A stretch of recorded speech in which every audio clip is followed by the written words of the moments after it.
Good evening, ladies and gentlemen, and welcome to tonight's episode of another Nerdy Talk Show. I am your host, Evan, the Evan of hosts, hosting of Evan.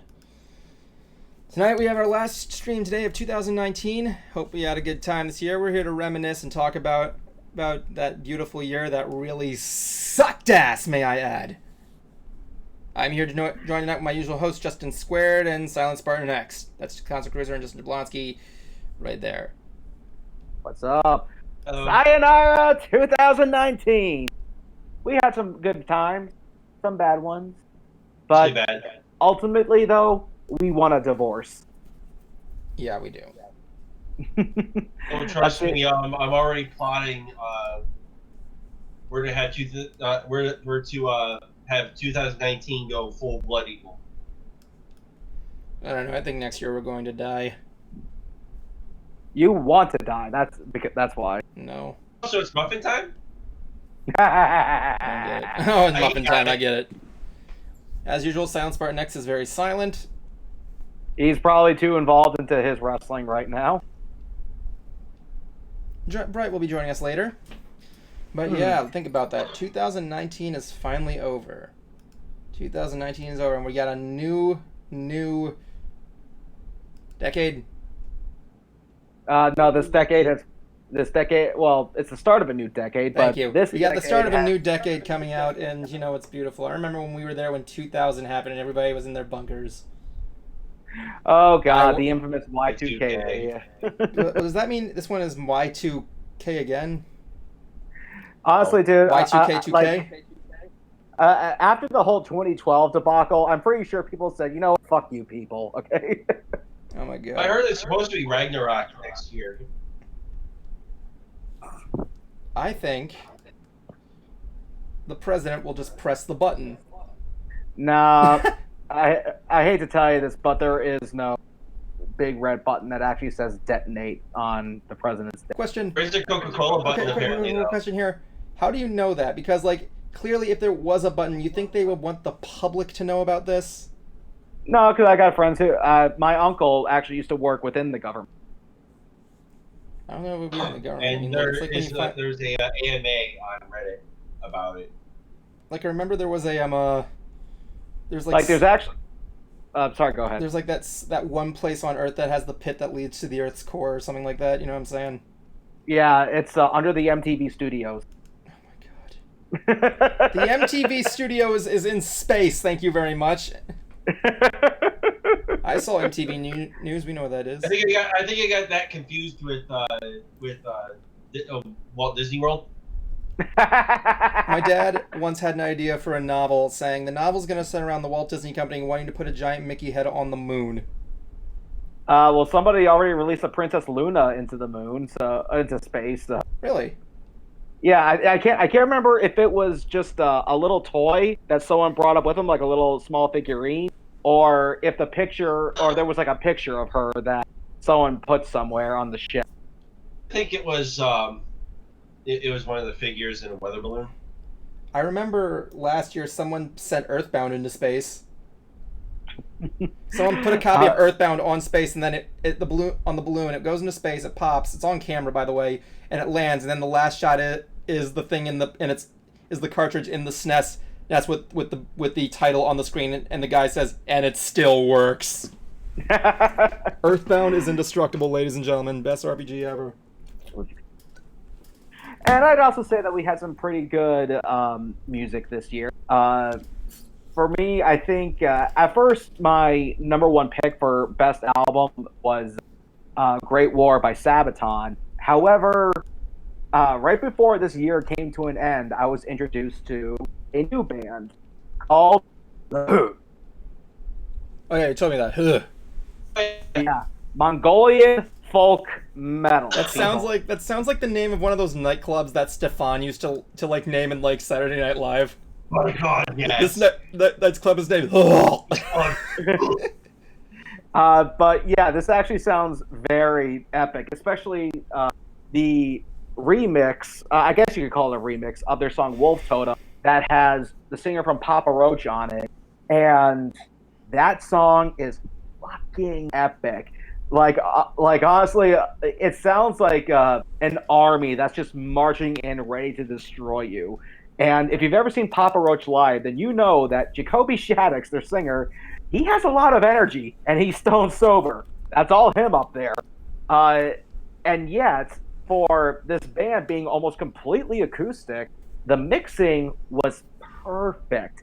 That he doesn't overpower the band, and the band doesn't overpower him. And that Mongolian throat singing just sounds epic. Dang, man. I mean, like, I haven't heard a lot of the stuff there with Mongolian pop. I mean, like, I remember one time I actually was listening to this SpongeBob song that was done in Israeli. Oh, really? Yeah, on a SpongeBob. On a SpongeBob. Have I ever showed you that music video? No. Oh, we are watching that one. This is over. I actually have the song on my phone. It was so fucking funny. It was so great. Yeah, it's just such a fantastic song. I just hope that they're not going to burn out like Apocalyptica did. Apocalyptica, for those who don't know, they're the band that's basically 4 cellos and a drummer. It's like Metallica on cellos, essentially. And their first major release, I'm trying to remember the name of the album. Let me pull it up here. Was shit. Should have named their band Fountain of Youth. Okay, Apocalyptica. Okay, it was called Worlds Collide. Fantastic album. And then they did their next album, I think it was called Seventh Symphony. Good, but wasn't enough to really keep your attention on them, at least. And like they're still around, they're still making albums, but they just kind of faded away.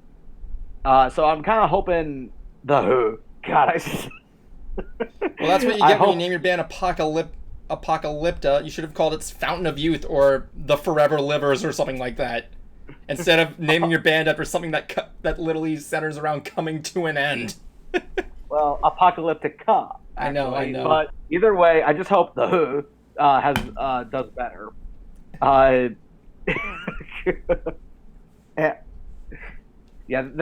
Like I have to actually find out like how do you actually pronounce it? I think it's like Who, and I just have I can just imagine going up to someone at an FYE going, yeah, I'm looking forward to this band called The Who. How many Who's is that? What about you, Juan? Did you listen to any good music this year? No, not really. You didn't listen to anything new? I mean, like, one of the things I listened for the first time was thanks to the Nostalgia Critic, I was actually able to listen to The Wall for the first time.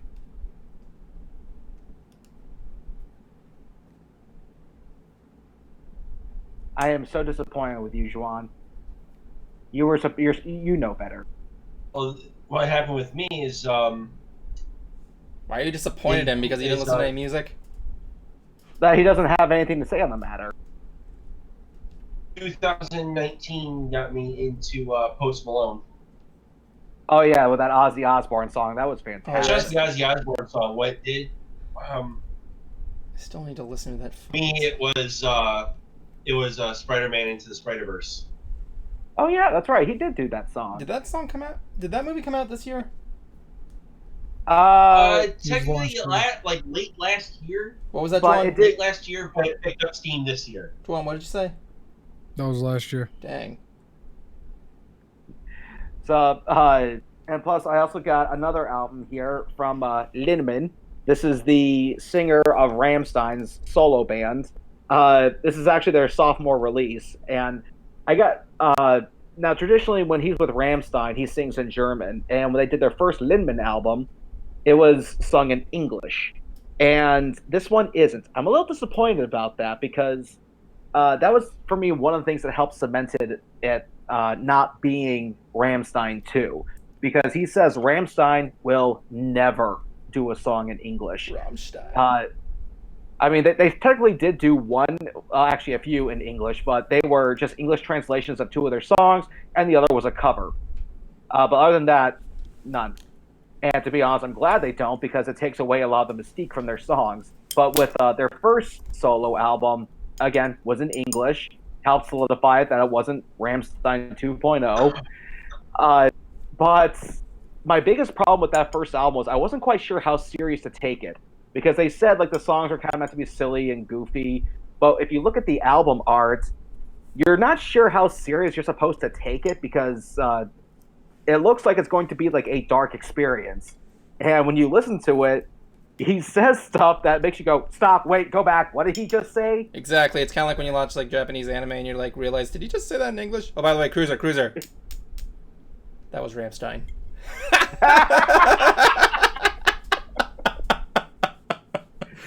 Okay, just that once. Anyway, like. Yeah, Rammstein. like their first album was called Skills and Pills, and the title song was basically just about how all these different medications can make you feel all sorts of different things. But there's a line in the song where he goes, "The blue one keeps my boner, Steve." And it's like, wait, what? Keeps my boner, Steve, like Steve from Blue's Clues. Yeah. It keeps your boner from maintaining the form of Steve Burns from Blue's Clues. STEEF is what it sounds like. Oh, fuck that! I'm doing that. I'm calling it that. Let's just face it. The lead singer of Rammstein, his dick, it's totally Steve from Blue's Clues. Every single time you see him try to burst out and sing the mail time song. That would make it. Mail, it makes me never. Here's some mail, it makes me want to shred my- That's German. I'm sorry. And like he even has like on the. Even on going down the track listing, there's even a song called "Golden Shower." Yeah, you can And just that's where imagine I'm going to stop you for the night, ladies and gentlemen. Man, what else did you listen to this year? I'm sorry, let's go. Jablonski, what did you listen to this year? Oh, a bunch of crap. The most notably Post Malone, the new Tool. But you also I finally got a. Huh? But you've been listening to a lot of My Chemical Romance because of their reunion, though, right? Yes, I have, and I recently took the time out to listen to the full Black Parade album. And Evan, Yeah. if you liked The Wall and how it tells its story, you'll like this album. And I didn't hate The Wall. I just thought it was okay. I'm not, like I said, I respect Pink Floyd. I'm not a fan though. This one takes the storytelling of The Wall, Okay. and puts it on their own story. Okay. Okay. Well, let me ask you this. It seems like the Black Parade was a concept album. What does what does it surround basically? What is it? What is its concept? It's a parade that's black. Explain to me what you mean by concept. Okay, it surrounds one giant story. Yes, it does. I can answer that question. Go Okay. for it. I can answer it too. Answer it, Juan. You haven't said Yeah, anything. Jablonski. No, Jablonski. No, answer you do it. You haven't said anything. Break the No, he silence. can answer it. Come on, black us up, man. Sparks. Okay, so pretty much what this album is about is that this guy is dying from cancer, Ouch. Mhm. and it's about a lot of his regrets and his last moments in life. And then and then after the Black Parade, it goes to him being sent to hell. Yeah, that sounds like it. Yeah, that sounds very dark. And famous last words, the official final outside of the secret track,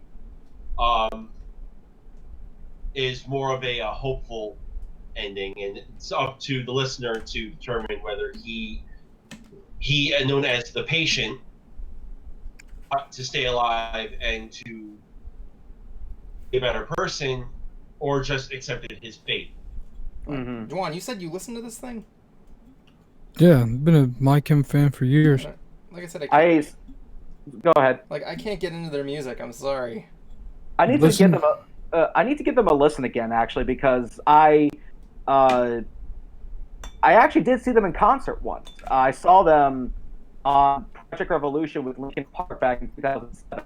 Jealous. And I'll never forget Chester Bennington, God rest his soul. He says, "I take it My Chemical Romance treated you well. Make some noise for them. They shred ass." Yeah, he actually said that. But at that same concert, I gotta either find this shirt or I have to make another one. My sister got me this light blue T-shirt that said "I beat anorexia," and a lot of people were taking pictures of me with this thing. And I always got the best reactions out of bands. I always told them, "Yep, it's the one shirt that doesn't come in small, medium, or large." I told them it comes in. I always told them it comes in big, healthy, husky, fluffy, and down. Yes, I stole that from Gabriel Iglesias. I wouldn't have known. I haven't heard much of his comedy, but I would have said if that was the case, you got a band name right there.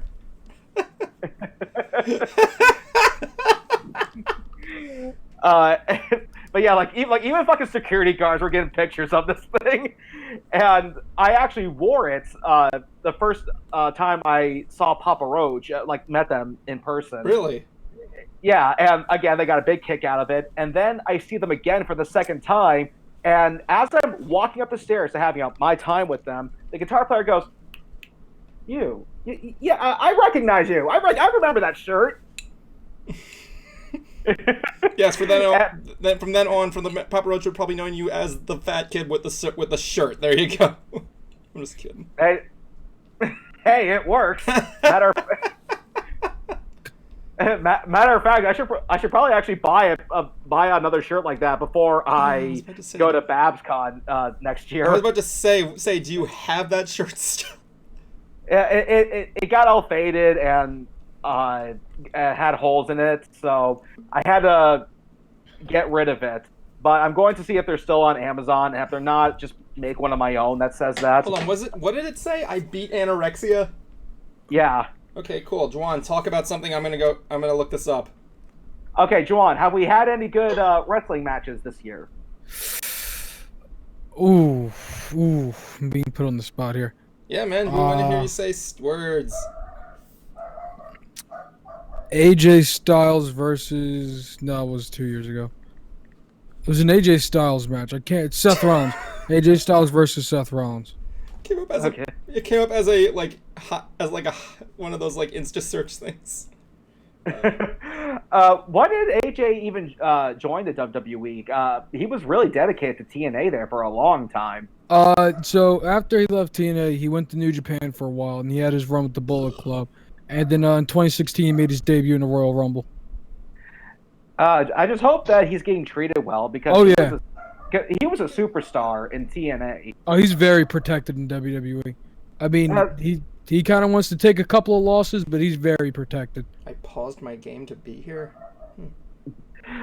That's good to hear. Just because, man, when TNA got Hulk Hogan, man, everything went to shit. Well, that's with anybody in Hulk Hogan. Yeah, I mean, for those of you who don't know, TNA in its early days, they actually had a 6-sided ring, and it was supposed to be more dedicated on the lightweights to do all those crazy acrobatics when they're in the ring. But then they got Hulk Hogan, and he just kind of turned them into just a bland wrestling league. That's what happened to AEW. Oh, Kenny Omega versus Jon Moxley in AEW was another great match. That match caused a lot of controversy, but it was an amazing match. How so? Good. How did it cause controversy? Jon Moxley said it in his promo that this match is going to bring you the most beautiful, deadly violence this side of the country hasn't seen in years, referencing ECW, and they delivered on that. It was a very violent match. A lot of people didn't like that. A lot of us did. Yeah, I remember this one ECW moment where the superstars of the WWE actually performed in ECW, and I'll never forget this. This was years ago, but I just thought this really kind of showed the crowd that ECW is. John Cena was getting ready to do his fight. He takes off his shirt and he throws it into the crowd like he does always. But someone in the crowd takes the shirt and throws it back to him in the ring. Yeah, like that's how hardcore they are. This is them saying, "We don't want you here." We birthed that hardcore ECW, very toxic wrestling fan base here in Philly. It was a Philly thing through and through, and we are to blame for a lot of why the wrestling fans are toxic nowadays. The city of brotherly love, ladies and gentlemen. Don't give us batteries. I mean, like, I definitely liked, like, I wasn't, into ECW completely, but I will never just forget how brutal those matches were. And like, my God, they had matches where they replaced the ropes for the ring with barbed wire. Mm-hmm. Go on. Go on. You little shit, Evan. Go on. They even had their own Mortal Kombat styled wrestling match at one point. Oh my God. Yep. Yep. Oh, yeah, then, Yeah, it was called Mortal Kombat Live. You know, where the audience participates by saying jump and kick him. And then the War Games match, NXT War Games, was an amazing pay-per-view altogether. And what's this new one that's starting up?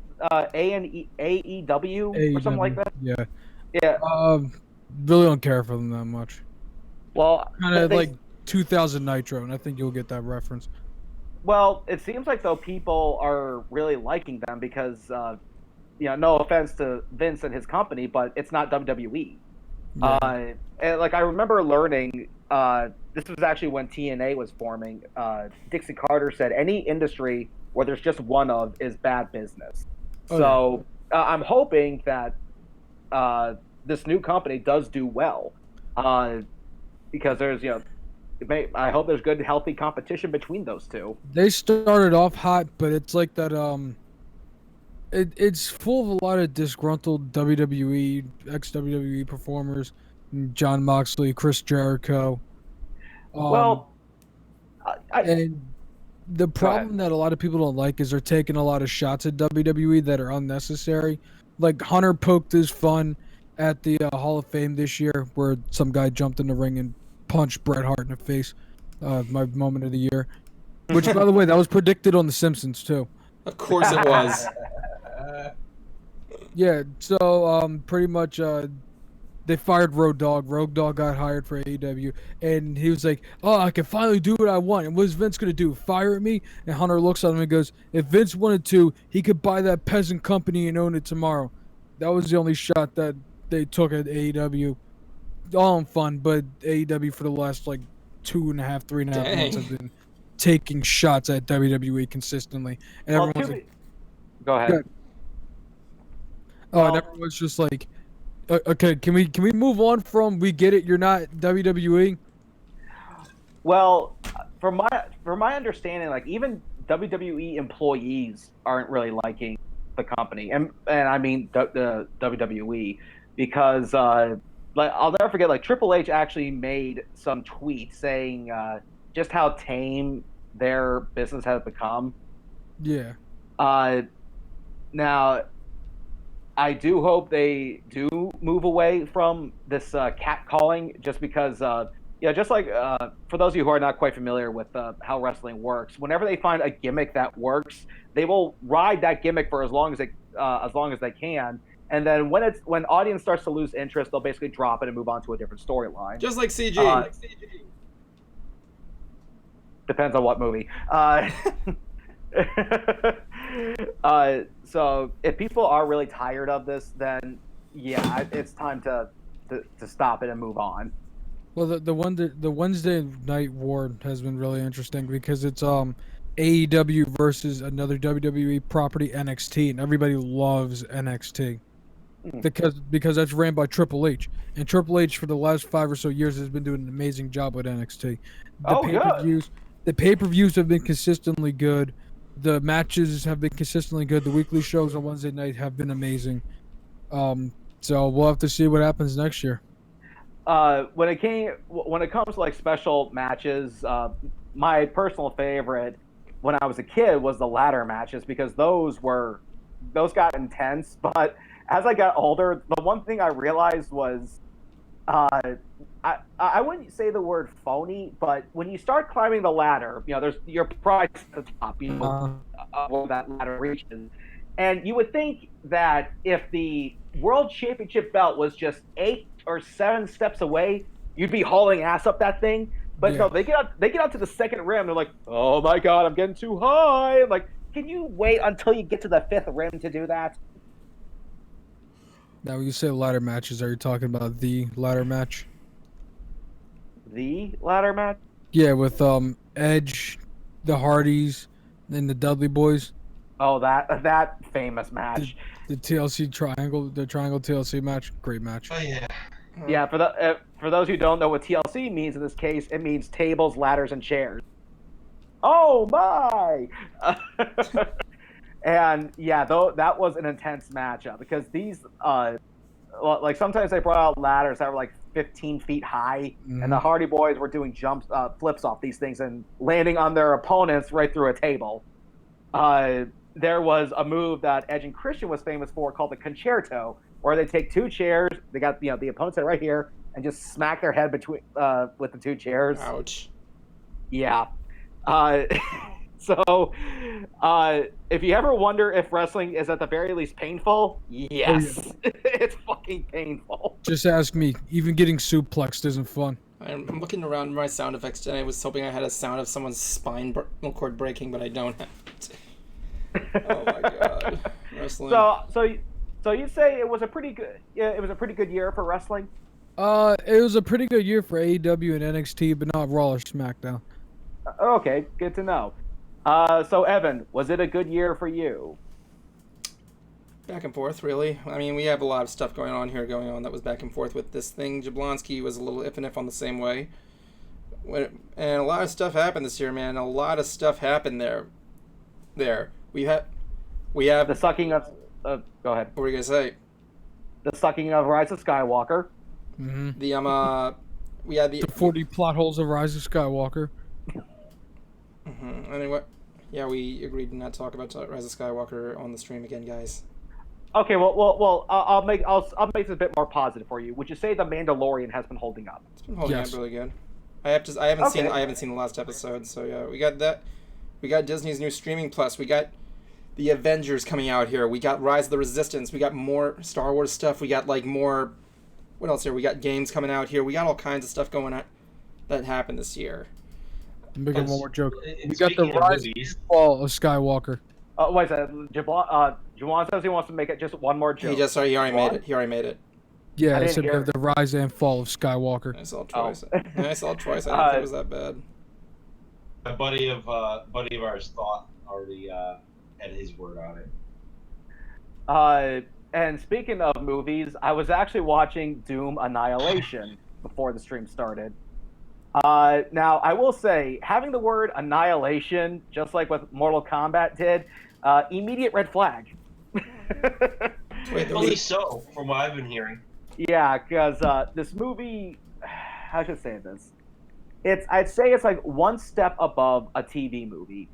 Now, is it necessarily bad? No, not really. It's definitely a bit more connected to the video games. At the very least, there's winks and nods to it. Is it better than the 05 with The Rock? I'd say so. I don't know. I remember when I have a question. I didn't even know the Doom movies existed. I'm sorry, Jablonski, ask your question. Ask your very important question about the Doom movies. Is the BFG in it? I don't remember what it looks like, but they definitely did have big fucking guns. That's what it is. Okay, so the BFG was in it. Well, like I said, I don't remember what it looked like, but they definitely had huge ass guns. I remember Higgins telling me, Higgins is a massive Doom player. He likes Doom, he likes Wolfenstein, he likes all those stuff. And I actually didn't know there was a Doom movie until he told me. And he's like, yeah, there were 2 Doom movies. And I'm like, are they good? And he's like, no. And it's kind of baffling. But I mean, like there's not even Doom guy in either of them. Yeah, I mean, that's the thing. Okay, so they do have the BFG. Doom is something that's almost impossible to make a movie of. It's just about a guy who shoots things. Hell, it's not impossible to make. And someone actually said this. Get the people that made Hardcore Henry to make a Doom movie. Absolutely not. I cannot watch that movie again. I'm sorry. I tried watching. I actually liked Hardcore Henry. I tried watching Hardcore Henry. I'm like, I can't watch this anymore. I'm going to vom. That's the only way it will be a good Doom movie. I can't disagree with you, but I cannot. If it's in a first-person view. like, I can't do a first-person movie again. Like, I almost vomited like 3 times. Like, I had to walk away. I'm like, I can't watch this anymore. You wuss. Wuss. It was either sit there and throw up again or watch that. It was like crazy. Take a ginger pill. It's not. Is a ginger pill even real? Yeah. I heard ginger ale, but like, like. Yeah. Matter of fact, it does actually help with motion sickness. Oh, really? Mm. Yeah, if they tested on MythBusters, it works. Yeah, of course. I can imagine it wouldn't. I mean, if you're advertising for a pill to help with motion sickness, it would not like. Well, I remember when they. I mean, what was I gonna say? Sorry, I dropped something. I remember when they released Hardcore Hammer, they had to re-release it in like VHS, DVD. Sorry, Blu-ray and it's Yay! Bright Idea. She made it. Yeah, welcome to the show. We're talking about stuff there. Bright Ideas. Enter the building, ladies and gentlemen.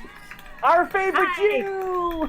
I'm glad I'm your favorite Jew. There's so many other Jews that are better than me, I feel.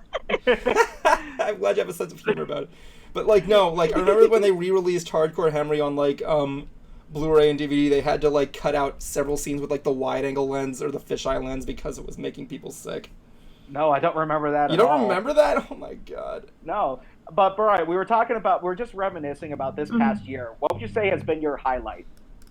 The past year highlight. Well, one of the last highlights of this year, the most recent ones, I mean, was the Team Trees thing. I mean, since October, that has been one of the things that has made me most excited, and we did it on the 19th. We crossed over 20 million. We're like 200 something thousand from 21 million. It's incredible. So I saw Mark Beast put up a video all about like how wonderful the success was and thanking everybody who took part. Over 500,000 unique donors, and maybe, who knows, this might become a yearly thing. I would like to see that happen. I'm gonna give that guy maybe change the goal every month. Like, I'm gonna give that guy props for doing that fundraiser for planting each tree, like all those trees, man. It's good stuff. Yeah. I mean, imagine if like it stays on and like we could plant, if we planted 20 million trees in like 2 months, we could plant 120 million in 12 months. I don't. It would be really cool. And in 3 months, it'll become weed paper. Yeah. I mean, as long as we're replacing what we burn, what we use and stuff, let's save the planet. Well, there's only one of it out there, and like the next one is like how many light years away? We don't know. So let's take care of this planet. That's one of my highlights. That's like one of the things like you see there. Like people are like saying like, we found a planet that's hundreds of light years away that can sustain life. Cool. Are we gonna use it? We should just. It's like so like. It's like, the government and it's like crazy. It's like when it's like I always imagine when they finally find the cure for like a bad disease or something like that, they're gonna go like, we found the cure, and then they like, cool, when's it going on sale? We gotta do the thing. Let's just face it, it's weed. Let's just face it, it's weed. It's always weed. It's always weed, ladies and gentlemen. Yeah. Yeah. This 2020 April. It's all 420. No, Bright, don't take this to offense. I don't know why, but I would totally see you as a weed smoker. I don't know why. Yeah, I have smoked, but I'm not like a pothead. It's like, wait, I'm sorry, what? Yeah. No, you cannot segue away from that. I'm sorry. You cannot segue away. Can you explain the story to me in grave detail if that's okay with you? Okay. Well, I mean, I have done a few times. My brother's done it before me. He's 6 years young, so it's like, okay. Like, I'm smoking with my brother pot, and like, I've done it like a few times, but like, it's an on and off thing. I don't know how to explain it otherwise. Go ahead. No, I was trailing off. Well, it's safe to say also that when you try this stuff, there's a lot of hacking and coughing. Yeah, it is. There is. Like, especially if you don't do it right. It's like there's a lot of that. And Like, I don't notice it right away that, like, there's any effect, but then later on I take a walk and I'm just giggling about traffic lights of all. Like, I think It's crazy. I remember one of the jokes I made. My brother had to tell me about it later, but I was talking about dogs peeing on fire hydrants, and I thought how hilarious it would be if fire hydrants peed on dog. It's just, I don't know if fire I hydrants don't could. remember saying that. If fire hydrants could pee on dog, I'm pretty sure the dog would be no more considering than when when a fire hydrant releases water, it goes. You know what I'm saying? Like Juan, Yeah. Juan, were you a weed smoker at one point? Like, did you at least do it No. once? You didn't do it once. No. Jablonski. I plead the fifth. That's fine. Like Plead the fifth. I almost did at one point. Like, Yeah. the reason I didn't do it was because I was like an hour away from my house and I had to drive home later that night. I was at a college party. I just got through. We were playing beer pong and like we were waiting for the next guy to come up there and they're on the back room in this room. It was the room. One of the students there. He was a photographer, so the whole room is red, obviously because he's dark room. And when he goes there, there's like 4 people on a table. And they're like, "Yo, Evan, you ever smoked weed before? You should fucking try it." I'm like, did I just walk into a drug PSA? And I'm like I'll put a pass on that. Like I could have did it, like I said, but like I was an hour away from my home. I'm like, I don't want to sleep here. I'm pretty sure I'll get a disease anyway. It's pretty good you didn't. I mean, I only make it a point to do that sort of thing if I'm in company that I trust and I know it's going to be like a few hours before I go home or anywhere. Like I was talking to my mom one time and I asked her, we were making jokes and I'm like, "Mom, when was the last time you did weed?" And she's like, "A month ago." I'm like, "Mom, where? Mom?" And like, I'm like, "Mom, when did you do it? Why did you do it? Where do I get it?" In that order.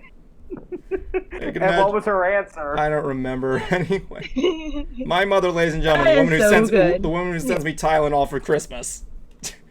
Yeah, that video was so funny. I love the different jokes. It's like you have the I forget what you had to open with a knife, and he's like, "I need to use a knife. This is no longer a kid's video, ladies and gentlemen." It's like, It was a dumb scene in my opinion, but I'm glad I did that one.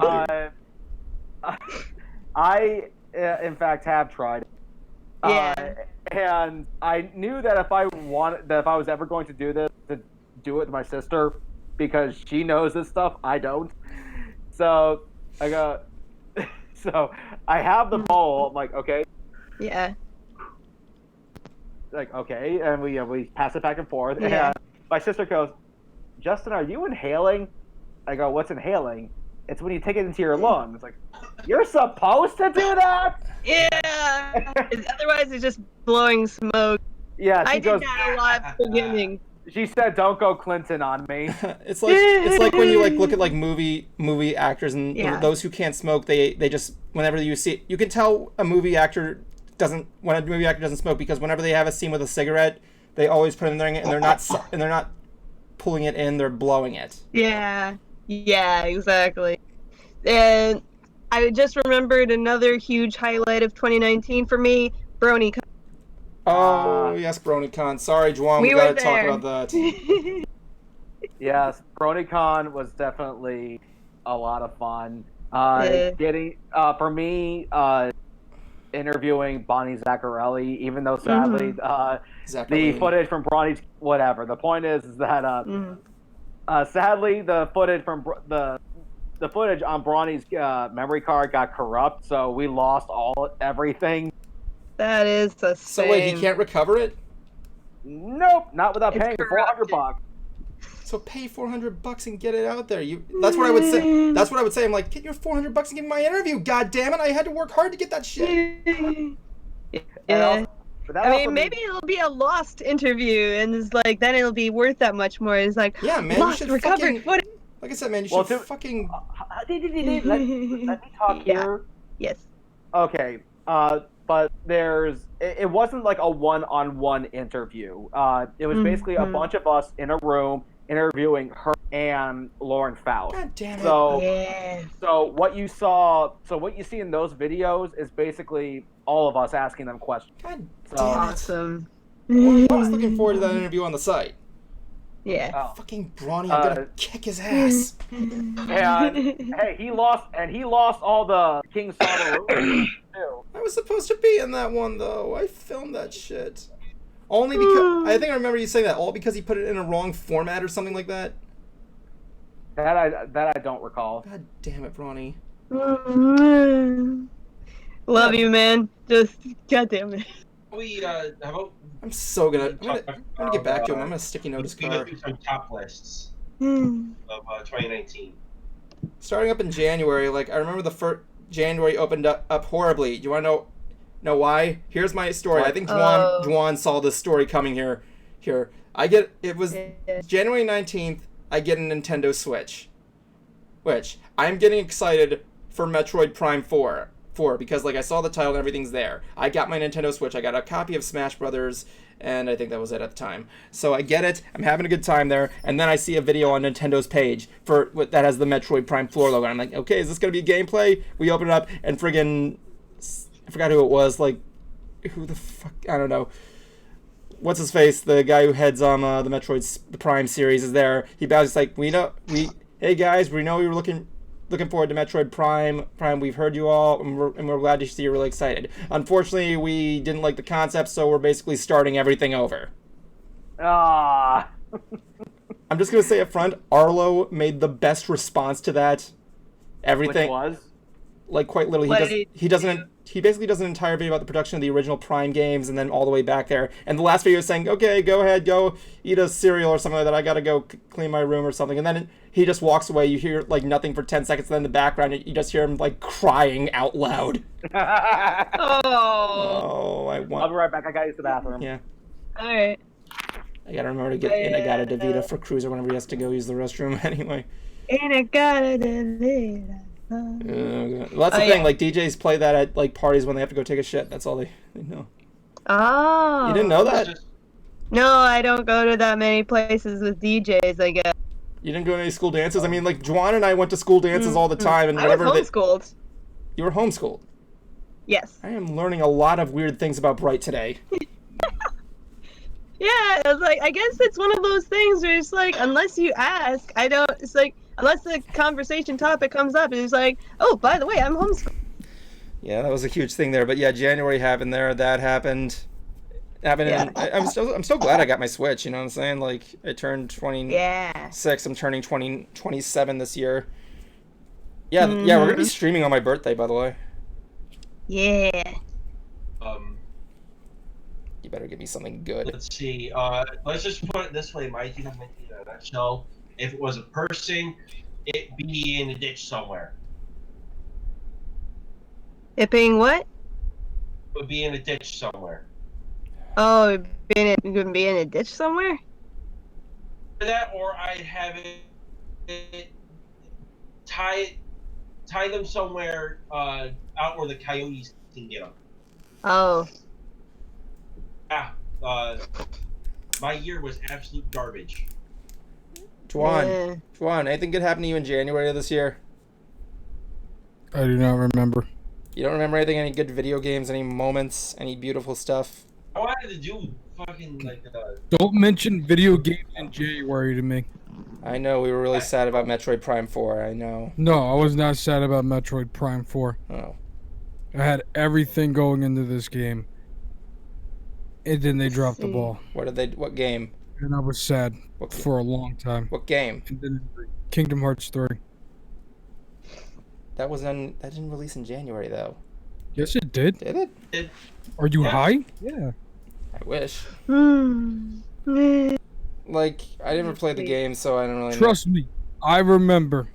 You never forget that kind of heartbreak. Oh yeah, I do remember that because Bright years. Bright Idea and me were at the we're at Disney Springs when they were doing the demo things. I got a cool picture of Bright Idea with the in that chair. Yeah. It was 13 That's years. right. Not even the 13 years. I don't even care about the 13 years. 6 years. You made people wait 6 years, and here's crap. So 6 years. That was the thing. The longer you wait, the more crazier it gets. That's why I'm worried for Metroid Prime 4. I had to change up my top list of movies. I didn't see that many. Hmm. Instead of 5, I got 3. And want to know something funny? What? Endgame is not on my list. Oh. Wow. So Endgame is like there like other a bunch of other movies that are better. I've seen 1, 2, 3, 4, 5, 6 movies. It's on the bottom. Okay. Cool. Let's see. For me is Joker Mm. from Home Yeah, Joker. What? and Spider-Man Far From Home Oh, okay. Far From Home. Haven't and seen that one. Detective Pikachu. Detective Pikachu came out this year? I thought it was last year. Yeah, no, Detective Pikachu came out this year, along with Deadpool. No, not that Deadpool 2. Or was that a year ago? That was a year ago. That was a year ago. Okay, The other I'm mixing them up because Ryan other Reynolds. 2 is Godzilla and Toy Story 4. So those are my top 5. I mean, I didn't see a lot of films there. Endgame is easily one of my favorite ones, but like, I'll say this on the account of just being load. They dragged it on for far too long.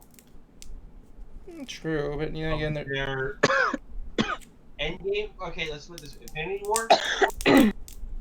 I actually felt more depressed after, and I knew what was coming too. And with Endgame, I didn't really feel much of anything with Endgame.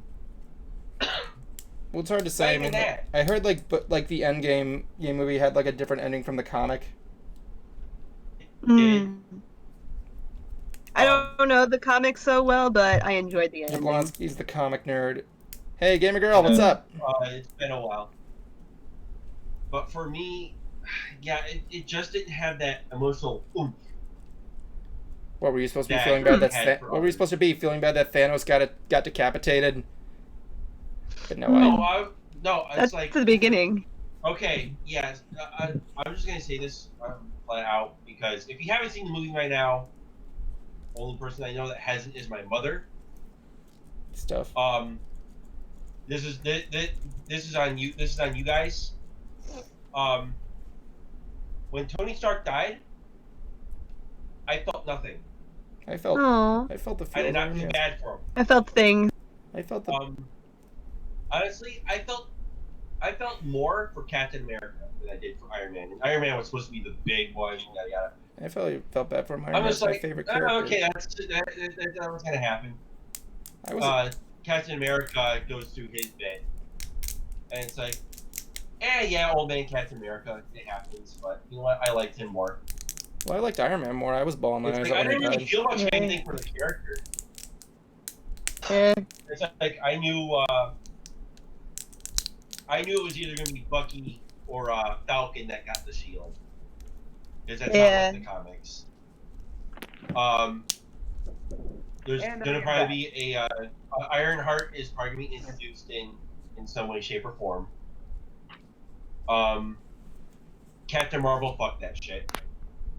I did. With Brie Larson's attitude, people stayed far away from Captain Marvel. The movie was just yeah. Okay, I kind of lied. I did watch Captain Marvel. So how's that? How I felt about it? if I don't remember, if I had to actually go, oh yeah, I saw Captain Marvel. Right. What does that tell you about how I felt about the film? Yeah, that must have not been very memorable. I mean, I did love Samuel Jackson's role in it. It's incredible how a man his age can play himself that's much like decades younger. That's just insane. Black don't crack. Yeah. There you go. Yeah. Too bad. But again, it's like Captain Marvel just wasn't that good. If it's forgettable, if it was that forgettable. I remember it had good '90s nostalgia. Yeah, I've heard some people like it, some people hate it. It's like a mixed bag, from what I've heard. Yeah. I'm not gonna say anything about you know what that came out last week. Yeah. Anyway, because I haven't seen. Because I'm not gonna say the name, but I have not seen it formally. Seen it twice. You mean Now- Endgame 2? Nah. Being the search for more money. Anyway, go on, Cruiser. Endgame 2, The Rise of More Money. Okay, go on, guys. Cruiser, what are you going on? Well, I was going to ask Bright, because we did talk about some of the downs of this year. What were some of them? Oh yeah, downs for me. Elevators. Yeah, elevators. I guess one of the things that I felt not so good about this year was just how busy I was to put out regular content, because like I had big ambitions for the project Wheel of Puns, and I've been working on like the concept for a couple new shows that like I want to do as Bread Idea. One being What a Bread Idea, where like I have a human OC instead of a pony, where I just cover certain topics and work the puns naturally into conversation, just like I did with the Team Trees one. And another one where it's Pony Bright doing pun shop shenanigans, and I help a friend or a customer with their comedy need, and just like a short skit, and that's a video. So I'm working on those. So that was one of the things I was disappointed in myself this year. Dream big, just take it one step at a time. Like I said, we're working. I think I would have to agree. Yes, Bright, you should put more. No, I'm kidding. Yeah. More about because I was similar. I was definitely lazy. I didn't get as much content as I wanted to. But also, this is partly Evan's fault too, because he needed to finish Mystery Brony Theater. Yeah, which I'm sure is coming along really well, because I've seen like the last couple episodes that you did. Yeah, we all basically fell behind on content. That's our perhaps our biggest personal down for 2019. Yeah, it's been an odd year, literally. Yes, 19. Yes, but I've already explained the two reasons why there were delays. One of which being a personal matter, and the other one being because someone fucking sucked. So you know. Yeah. Oh, but like another. I won't tell you who it is, but I won't tell you who it is, but I'm gonna say. Here's a hint: the person's name was Nintendo Brother. Oh, okay. Not what I was thinking of. Figure it out. Evan, you take both those. Things that was. Take both those words, Nintendo Brother, and revert and put them the opposite. You'll know who messed it up. Anyway, go on.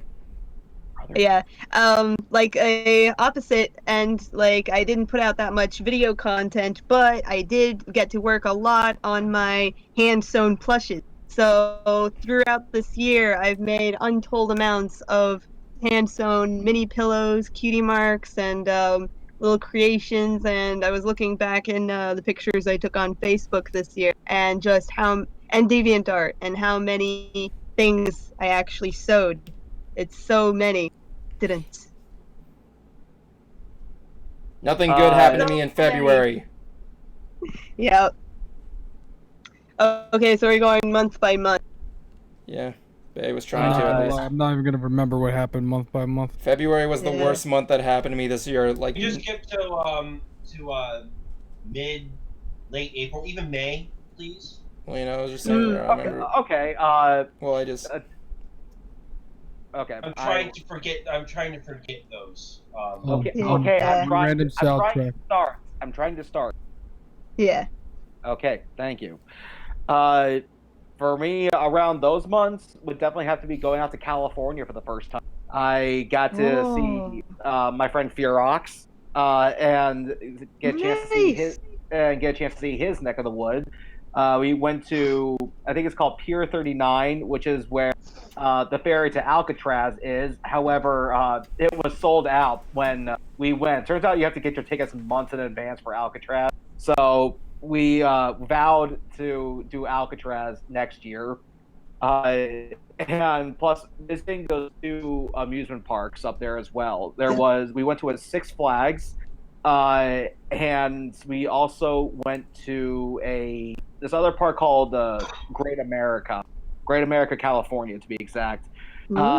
And they have this very wicked roller coaster where how should I say this? Like, if you've ever seen like the tracks of a roller coaster, you kind of have two bars on the side and then one in the middle with like spokes kind of sticking out to all three bars. You guys know what I'm talking about? Oh.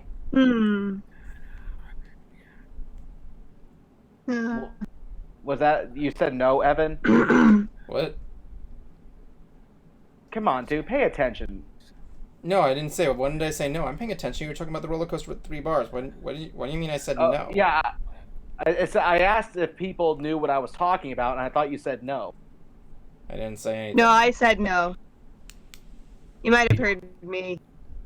Well, just traditionally, the way roller coasters are built is that their tracks looks like they have like 2 or 3 bars on them, 2 on the sides, like 1 in the middle, and it looks like they have like spokes sticking out attached to them to kind of keep them supported. And who keeps whispering into the microphone?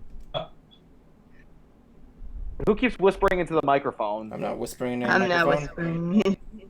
Anyway, but this roller coaster didn't have that. This was basically this looked like a Hot Wheels track, to be honest with you. There wasn't a row of seats that you sit down in. It was like one line of seats, and this has some insane twists, turns, and loop, and it's like all confined in this one tiny area. And man, it is intense. If you're ever out there, I'd suggest you check it out if you love roller coasters. And when I think but there was a third. I remember you telling me that story. And I'm like saying, I recommend it. Just ride it once. And this time around, when I go up, we're going to check out this third park he wants to show me. And if there's time left over, we might check out the Winchester Mystery House. Yeah, and that's very far. That's in Southern California. This is north. Yeah, my family, my sister and my dad and I actually went to San Jose and San Diego. No, just San Jose and Santa Cruz earlier in late September, early October. So I know where the area where you're talking about. Yeah, and the Winchester House, basically, if you're, yes, the person who invented the Winchester gun, the gun that won the West, this is where he lived.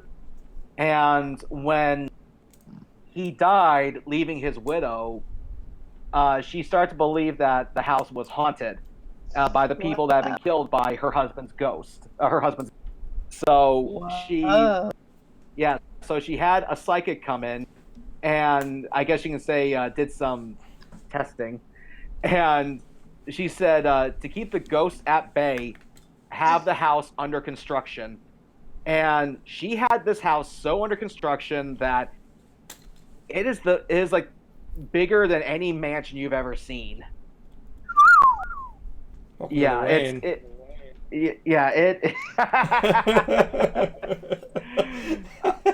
just got that. You so can like eat, like us. So like we got literally the equivalent of like Wayside School in this California place. Yeah. I want to visit an actual an actual adaptation of Wayside School. That would be awesome. There was a Nickelodeon like show. Ripley's Believe It or Not. There was a Nickelodeon show. The books are classic. I'm trying to see if I can actually find out just like how big it is, or at least because I went to the website and they actually list off like how many rooms, how many doors, how many windows. Oh my god! What, dude? No, I was reacting to you. You said nothing too bad. Yeah. Dude, you said, "Oh my god." Yeah, I'm like, yeah. I know, like in awe. Yeah, in awe, man. I'm not trying to say if it was. Okay. Okay. Good. Good to know. How many windows does it have, man? Man, does it have more windows than a Corvette? I think a lot of things have more windows than a Corvette. Like a How about a punch, limousine? like a punch buggy or something like that? I'm looking it up. Fine, well, he's looking it up. Let me see you there. Juwan. Hey, Juwan. Juwan. Hey, Juwan. Do you want to know something? Juwan. Mm. Juwan. Okay, Jablonski. Jablonski. Hello? Is that just the three of us in there? We Yeah, what the can't heck? tell. Guys, are you still there? Alright. I can kind of hear You're him. just playing. Okay, well, here, here's the download. There is 24,000 square feet, 10,000 windows, 2,000 doors, windows. 2,000 doors, 160 rooms, 52 skylights, 47 stairways and fireplaces, 17 chimneys, 13 bathrooms, 6 kitchens, Wait, built at only a- 13 bathrooms? That surprises me. 6 kitchens, built at a price tag of $5 million in 1923 or $71 million today. Dang. Wow. And it's still being It surprises constructed. me that there's only 13 bathrooms with that much square foot. Yeah. Oh, and a partridge in a pear tree. Yeah. How many of those are libraries? I want to know how many libraries there are in that big old house. Better question. Who's the other guy with you?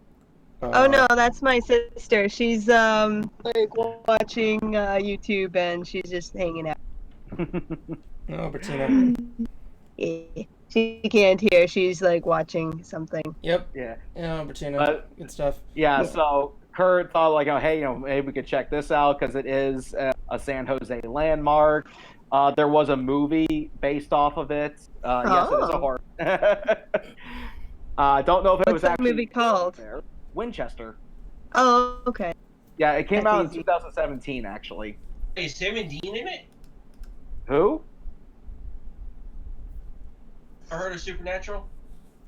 I've seen Supernatural. I'm actually starting Supernatural this year. Almost done with season 1 and gonna probably continue watching it for the next 2 years if they go at the same rate. Well, this upcoming season, or the one running right now, is supposed to be the last one. Right. Okay. Well, I actually told one of my supervisors at work about this Supernatural con that came to, I think it was Jacksonville.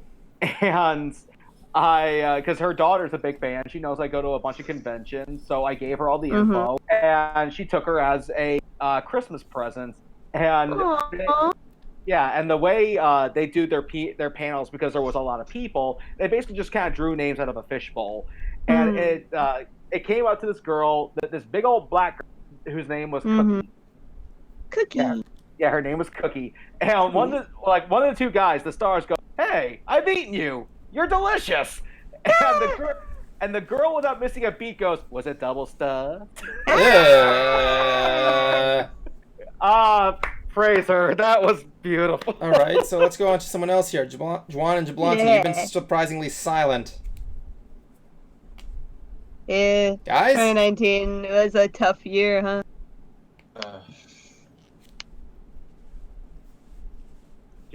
Jablonski. I'm here. Can you guys hear me? There you are. Where the heck we is can hear you Juwan, a man? little. We want to talk to him about stuff. Oh, Juwan. I'm here. Okay. Okay. They just want you to say something. We wanted you to talk about stuff there. I mean, weren't there any other good video games that you played? I mean, yeah, there was Kingdom Hearts, the issue, but like, come on, there was no other good video games you played? Call of Duty. Fire Emblem. Medieval. Jedi. Medieval. Pokemon.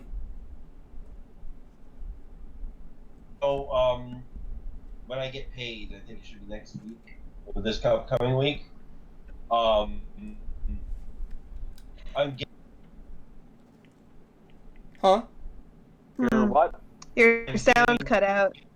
God damn it! This piece of shit. You're getting what? Goose Game. Oh, on Goose Game. Game. Goose Game, that was hilarious. Honk! I have yet to play the game. I haven't played it either. I do know that Gerard the Completionist was all over it. I think it actually was. It was either number 6 or 5 on his top 10 best games of this year. And he was talking about how much the internet embraced it. But keep in mind, dude, the internet also embraced Five Nights at, and you hate that game now. Yeah. So that's my only warning to him. What's the thing? Gerard only hates that game because it gave him mental problems. From what I remember. I thought he actually got tired of the fandom as well. No, from what I've heard, he when he did Sister Location, he said specifically that he can't really do anymore because like it's really caused him to go to see a therapist. From what I heard. Who can blame him? He completes games. Oh, and there was also the remake of Resident Evil 2. That was fantastic. Not to mention my game, Tetris 99, which I play religiously. Yeah, that was also on his list. Number 2, baby. Yeah, it's a good game. actually have that. I have the game now. It was a free download for some reason. It's been free since day one. News to me. I remember the thing is like they do sell a cartridge of it at stores. They do cost money, but the thing is the money it's like $20, but the thing that comes with it is a subscription to Nintendo Online. So the game is free. It just comes with it's basically get online, you get a free game. It's like an extra $1 or so. I've only played it so little just because now I have to beat The Last of Us. That was a game I started playing back when I had my PS, but for some reason the game froze on me. And so I figured, okay, no biggie, just reboot the system. Well, the system kept freezing, and I had to call up tech support, and they said that I actually had to essentially erase everything from my PlayStation 3. And that meant restarting every single game, including that one. And at the time, I just did not have the drive or the will to do that. So I just didn't pick up the game again until this Black Friday when it was on sale for like $10 on Amazon. So I thought, aren't you a PlayStation Plus? No. Oh, you aren't? Okay, nope. Because they had it for as one of the free games. But I might become a member of it though, just because I actually got a chance to speak literally on the phone with Tony Sampson not too long ago. And he said that he also has a PlayStation 3. He does play Mortal Kombat on, and he said he would like to fight me on there. You versus Eddie on Mortal Kombat? Come on, man. Oof. I'm going to get my ass handed to me because I am a shit fighter. Okay, I would.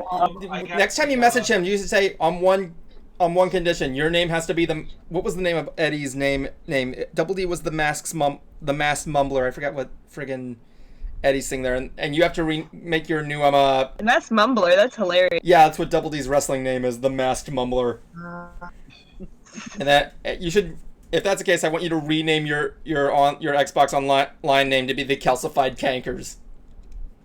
The calcified what? The Calcified Cankers. When they fight the Canker Sister, that's their name. The Calcified Cankers. Okay.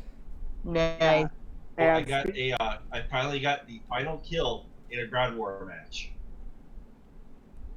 I also started playing Wolfenstein, too. Ooh, Wolfenstein. Yeah, Wolfenstein. That was cool. I saw a friend of mine is really into Wolfenstein games, and oh yeah, just battle Nazis and what could be better? That's the huge thing.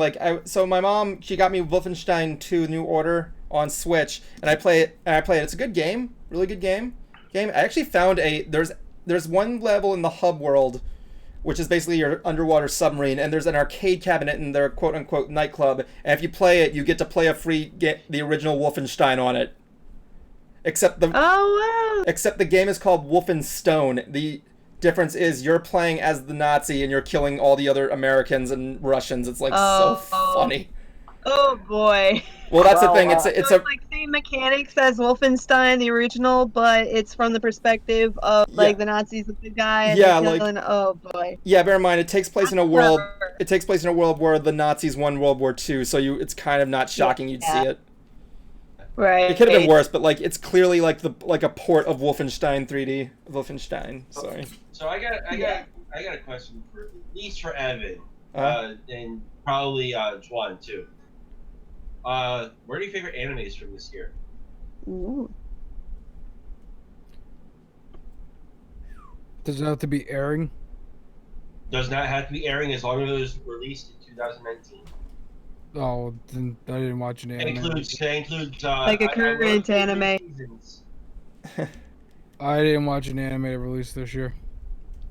I guess if there's anything things I put down there, it would be JoJo's Bizarre Adventure: Golden Wind. That concluded in 2019, right? Yeah, concluded in the summer. Yeah, it was good stuff. That was easily one of my favorite anime to complete this year. And the dub. MLP's not an anime? We'll get to that later.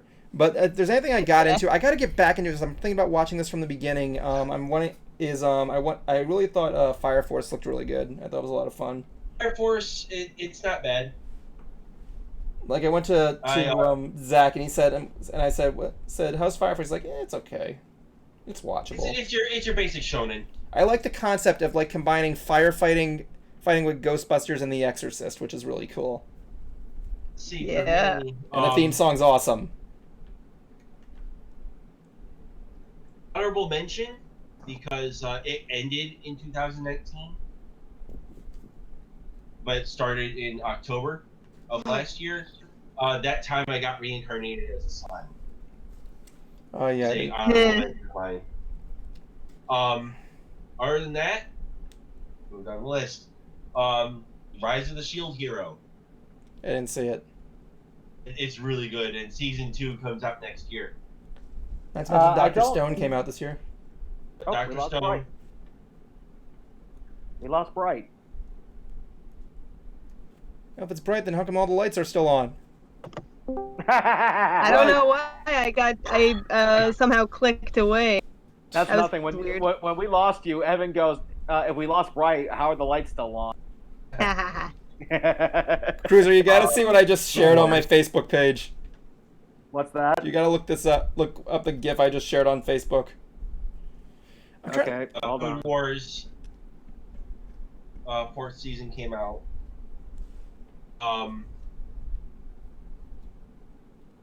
There's trying to think what else it was. My Hero season 4. I didn't see my hero. Ah. I tried watching. Good one. Excuse me. It's actually pretty good. A lot of good. You look at stuff like. I think what else there was. I think Promised Neverland is in my top list. Oh, I have to see Promised Neverland Here. still. For me, obviously, I don't watch anime, but if there's a few cartoons that I have been watching, aside from the series finale of MLP, it was a very tearful goodbye to those characters in that story. For some reason, I have been watching Transformers Rescue Bots Academy. I don't know why, but I remember liking the regular Transformers Rescue Bots, and then I see Rescue Bots Academy come on Netflix. Checked it out, and it had its moments. It still has somewhat of that charm from the Rescue Bots series. The other was the latest season of South Park, because I was wondering what they were doing here, because when the season first started, they didn't have your typical that same entrance theme song. It was like they were doing like this brand new show. One week it was PC Babies, the next week it was called Integrity Farms, the next it was like the women. It was like the women of South Park, and then Weed. And that it was all these different entrances. I'm wondering, like, what the heck is this leading to? What I'm is guessing this? Juan saw it too. So Well, what happened was at the very end of the season, it was all of this was leading up to them poking fun at streaming services. They said, "You want one of our shows for your streaming services? Call Trey at this number." And sure enough, there was an actual phone number that did not start with 555. So Wow. I had to call this number, and sure enough, there's an automated message that goes, "Thank you for calling South Park Studios. If you want one of our shows for your streaming services, press 1. Press 1 for Integrity Farms. What's that? What show is this? South Park. Yeah. Okay. And like for Integrity Farms, press 1. For the women of South Park, press 2. It is an actual message. wait. Hold on a second. Question. You said this was an actual number. Yes. What is stopping us from calling it now on this stream? Oh, that'd be Get the fun. number, God damn it! I'll put it on my phone. Do it. Get the number. Okay, Get the number. Okay. Yeah. That's Okay. awesome. We're gonna have some fun here, man. South Park streaming. That was the only thing I saw from this year's South Park was Integrity Farms. Let's see here. Someone playing a guitar over there? Yep. That does sound like a guitar. Dwan, give Cruiser back his guitar. My baby. Oh, Cruiser, check him out. Oh, and for anime also, a nod. I'm giving a nod to Black Box. The friggin' OVA is badass. Oh, come on. Where is this damn number? As for other animes I have not yet seen in 2019, Demon Slayer, I'm gonna start watching. South Park phone. Okay, Evan, you ready? Okay, let me just get the phone out here. Okay, what's the number? Area code 719 719 838 838 4002. 4002. Dwan, are we good on doing this? Probably. I don't know. Okay, cool. That's good enough for me. Let's go. Okay. Yeah. Okay, guys, you ready? Yep. Yeah. play. Okay, here we go. I'm gonna call the number. Let's see what we're gonna choose. Here we go. Hey, it's Trey. I can't come to the phone right now. If you're calling about the streaming rights to our new and exciting shows, then listen closely to the following menu. For streaming rights to the Scott Malkinson Show, press 1. For PC Babies, press 2. If it's 1 for the ladies, press 3. For Integrity Farms, press 4. And for limited streaming rights to Queef Sisters, press 5. To talk to Santa, press 6. Talk to Press 9 Santa. return to the main menu. What should we do? Um, 4. Integrity Farms. 4. Yeah. 4. It's the spin-off show that started it all, Integrity Farms. 6 shows were produced in 2019, and 400 more can now be produced for immediate streaming. Streaming rights begin at $800 million. Return to the main menu. Okay, 9. Which one? Streaming rights to the Scott Malkinson Show, press 1. For PC Babies, press 2. If it's 1 for the ladies, press 3. For Integrity Farms, press 4. And for limited streaming rights to Queef Sisters, press 5. To talk to Santa, press 6. I say talk to Santa. Press 9 to Okay. return to the main Yeah. menu. Talking to Santa. Yeah. Oh, oh, oh, oh. This is Santa. If this is Netflix, darling, Santa has a show for you. It's Santa South Park. Only $480 million. Press 9 to return to the main menu. Wow. Are you serious right now? Yes, I am. South Park actually set Streaming this rights up. to the Scott Malkinson Show, They're just trying to find a platform to stream on, aren't they? 2. If it's 1 for the ladies, press 3. This didn't even make any sense. They had their website was their streaming platform. Disney actually did this though too. Did something like this though too Press 9 to return to the with main menu. Gravity Falls. Okay, let's try 2. Yeah. PC babies. They're cute, they're fun, and they poop everywhere. It's the PC Babies. Now available for streaming at the starting price of $280 million. Press 9 to return to the main menu. It's like that one poke they did at Netflix. Netflix, you're greenlit. Yeah. Yeah. Okay, let's try something. Scott Malkovich Makes me show. think of Rick and Morty. For PC Babies, press 2. Let's. If it's one for the ladies, press 3. Okay, one for Bright. Integrity Farm. One for the ladies. They're cute, they're fun, and they poop everywhere. What It's the- one for the ladies. You hit two, dude. 2,000 episodes can be produced in the next 2 years for your streaming company. Price Did you starts press at for $7. PC No, babies again? they replaced PC babies with one for the ladies. They're sweet, they're fun, and they poop everywhere. Press 9 to return to the main menu. Oh my God, John Malkovich, John Malkovich, wow. John Malkovich. Wait. Yeah. Yeah. Do the other one for Bright. Do Queep He's Sister. everyone's Yeah? favorite kid with diabetes. Oh, Streaming Queen rights are Sisters. now available. For just $300 million, the Scott Malkovich show is all yours to stream for 4 years. Press 9 to return to This the is main not even a good joke. I mean, like, what streaming service says $3,000 to? Press 9 to return. Okay, Queef Sisters. Everyone loves the Queef Sisters, and now they can queef all over your streaming service. Streaming rights are $280 for 20 years. Press 9 to return to the main menu. Okay, I think that's it. That's funny.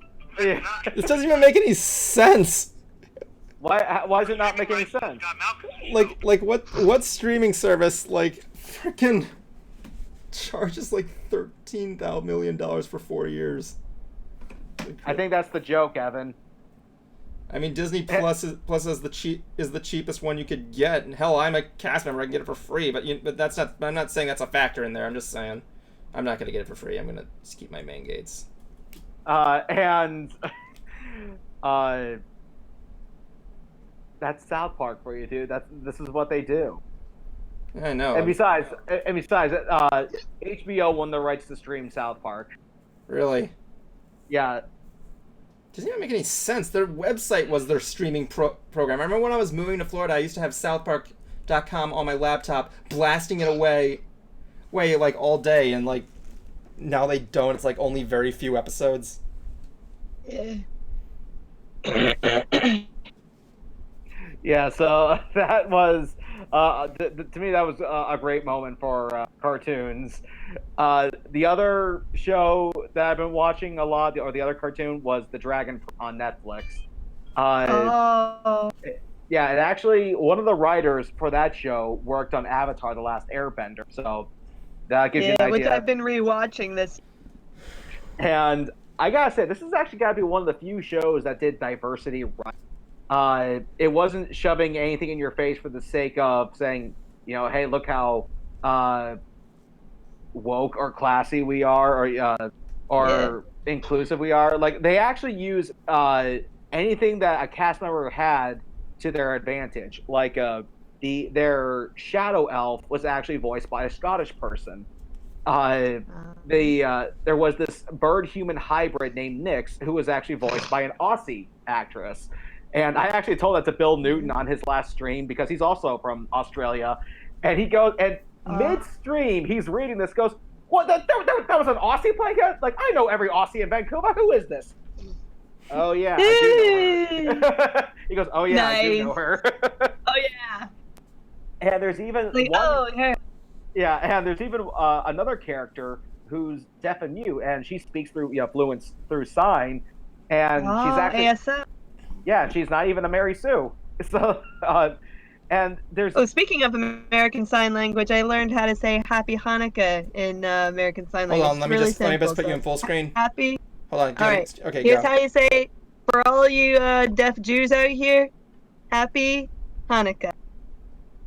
Happy Hanukkah. Hey, Evan. Oh yeah, the Yeah, it's candle. not like that. It's like. Hold like, on, I got a like question. that. Jablonski wants my attention. What's up, Jablonski? Since we were doing the whole calling thing, I want you to try this one because it's supposed to be Grunkle Stan singing a song. All right, one more. Grunkle Stan All from right, Gravity what's Falls. the number? I don't know if it still works. We'll give it a shot. If not, we're gonna be talking to someone on stream. Yeah. I'll probably just hang up, whatever. Just tell me what the number is. Yeah. 888 Okay. 274 Two what? 274 274 4447. 4447. So that's 888-274-4447. All right, here we go. It's either Grunkle Stan singing, or we're gonna get some very fun people to talk to. Let us see. 888-274-4447. Thank you for that. Not active Okay, anymore. that was fun. Anyway, I'm Oh, it's not active anymore. Damn it. Tommy Wiseau actually had one of those for the room. It was actually in the disaster artist book, but he's since taken the number down. Yeah, I don't want to talk to Tommy Wiseau. If we have him on here, he'll sue us.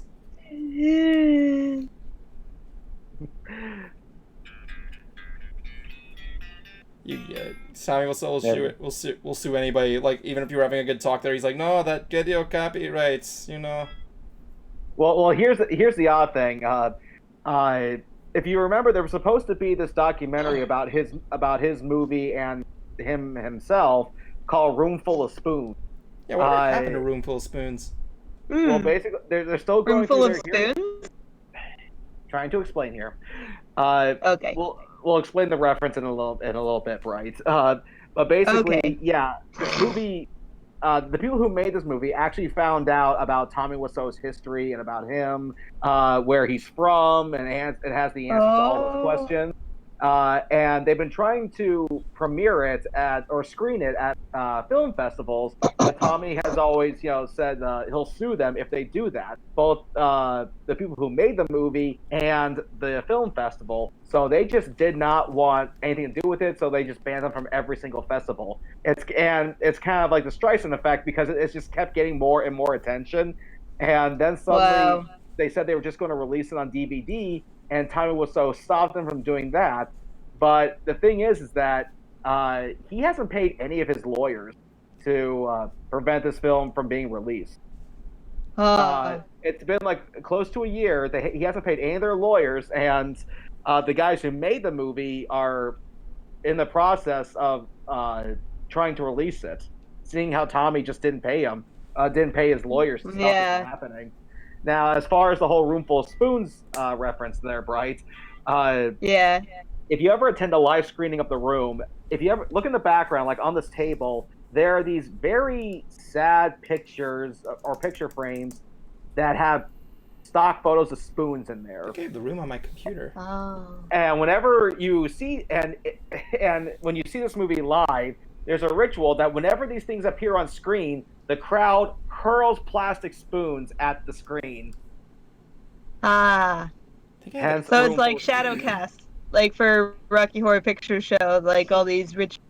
Yeah. Nice. Mm-hmm. Oh yeah, I do have a copy of The Room. I forgot. Tommy Wiseau, in 2018, he was just giving it away for free. So now I got a 1280 by 720 copy of The Room, thanks to Tommy Wiseau.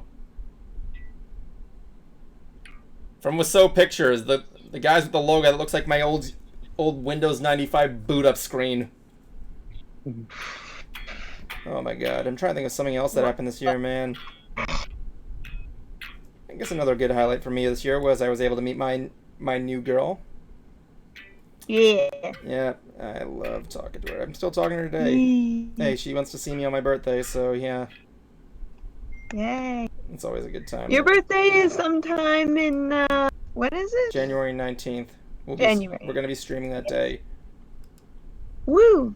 Okay, so Cruiser, what we need from you for his birthday is I need you to get into a banana hammock and into a giant cake. Yes, please. Yes. You really want to see me in a thong? Just get and everyone else, just give Evan $1 bills so he can play better with Cruiser. Why do you want to see my fat, unattractive ass? in a banana hammock. Dude, I want to see your fat, unattractive ass in everything but a banana panic. Thank you very much.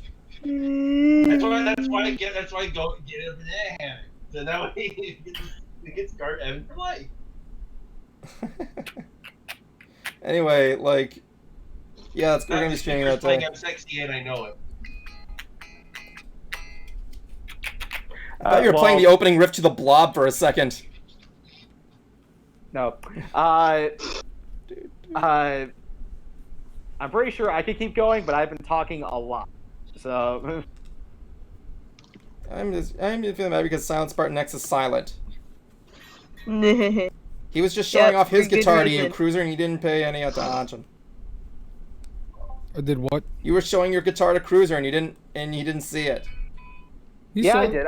Yeah. I saw it. I just didn't see what brand it was. Schecter. Oh, okay. I actually have. Check Evan, the label. Evan, make him full screen, please, so I can see. Okay, cool. Click his window. That's a cool color. Okay. Lower it so I can see the headstock.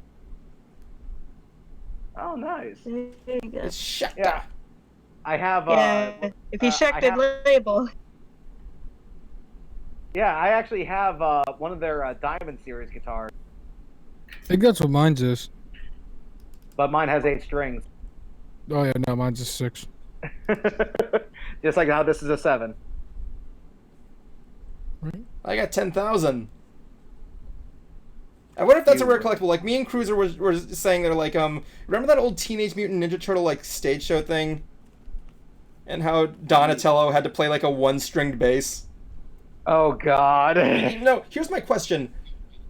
Can you find that bass and keep it as a collectible? Don't know, but the Country Bears had a similar one. Oh my god. How? He called it his 1-string thing. Yeah. I am not making this up, String dude. thing. So one character at Disney had a 1-string guitar. Makes me think I saw this joke ad somewhere where like you see a stringless guitar, so it's like free guitar, no strings attached. Sorry, Juwan, what did you say? Regrettably so. I don't know what you're talking about.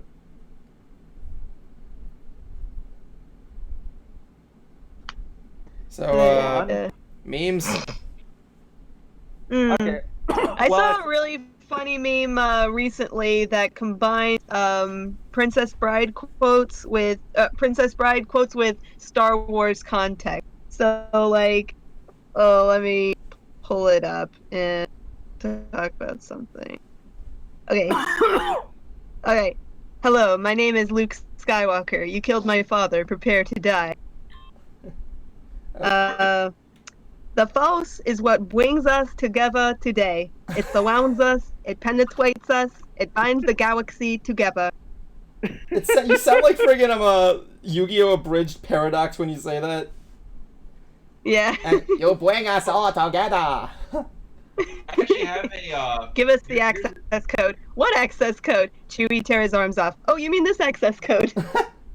There's a picture that I saw earlier. It's take a movie, keep one actor, the rest are Muppets.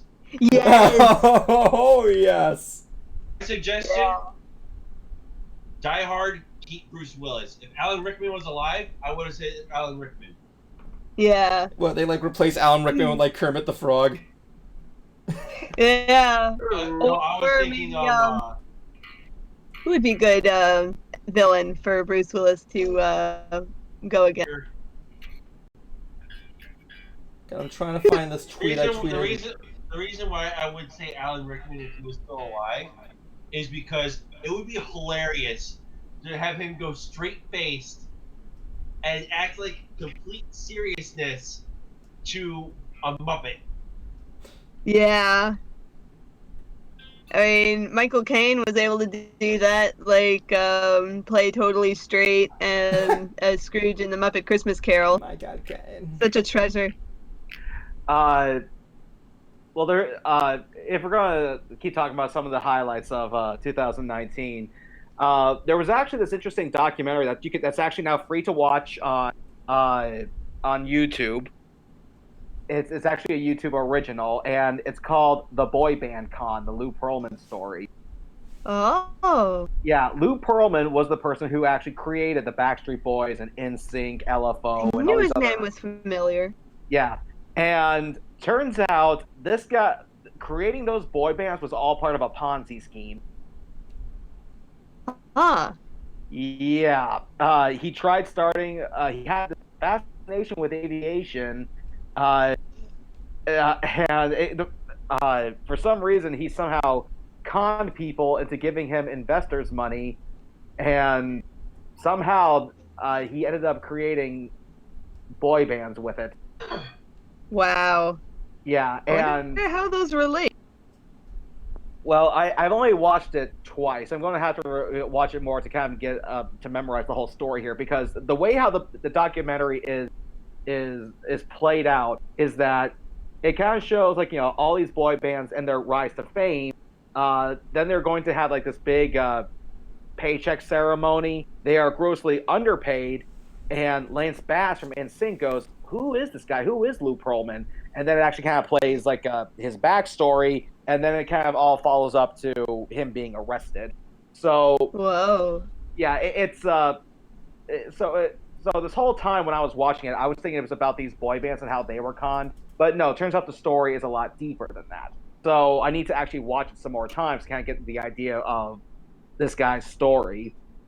And good lord, like basically when they were getting like this paycheck ceremony, what they got paid was just $10,000. Whoa. That's less it? than minimum wage. Yeah.